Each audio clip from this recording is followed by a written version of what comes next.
Бәріңізге қайырлы күн. Бүгін сіздермен өте дәмді әрі жіп-жұмсақ болып шығатын чиабаттының рецептісімен бөлісетін боламын. Міндетті түрде видеоның соңына дейін қарап, каналға тіркеліп, жанында қоңырауша белгісін баса кетіңіз. Біз ең алдымен құрғақ ингредиенттердің бәрін салып араластырып алатын боламыз. Ингредиенттердің бәрін мен описание бөліміне жазып кеттім.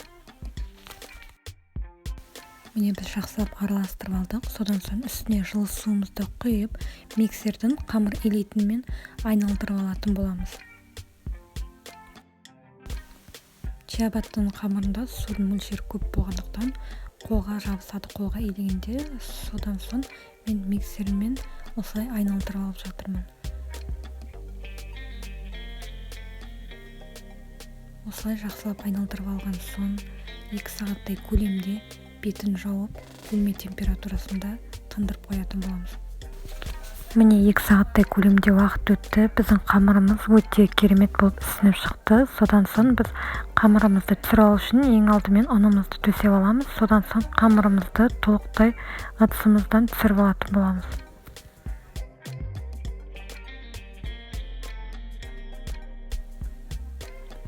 Қамырымызды түсіріп алған соң біз осы қамырымызды 2 бөлікке бөліп алатын боламыз. Содан соң қамырымызды дәл осы видеодағыдай қылып айналдырып, 4 бұрышты етіп жауып алатын боламыз айналасын.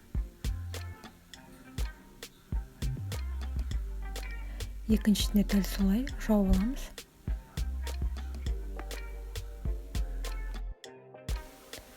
Содан соң біз келесі кезекте солығымызды дәл осы видеодағыдай қылып, айналасын бүріп, үстіне ұнымызды сеуіп, төсеп алатын боламыз. Мен әдейі солығымның айналасын бүріп алдым, себебі қамырымыз ісінгенде сыртына шығып кетпес үшін. Содан соң 1 сағаттай көлемде бетін жауып, тындырып қоятын боламыз.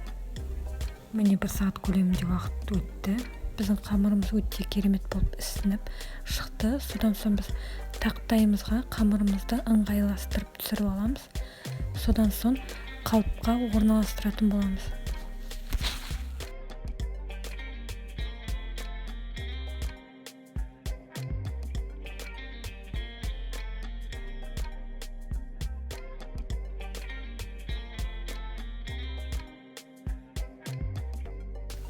Біз келесі кезекте қамырымызды қызып тұрған пеште 240 градуста алдымен 15 минут, содан соң градусымызды азайтып 200 градуста 15 минут тағы да пісіріп алатын боламыз.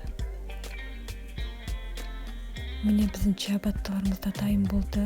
Өте әдемі болып шықты. Ортасын тілген кезде сіздерге де дәл осы рецептімен пісіріп көруге кеңес беремін.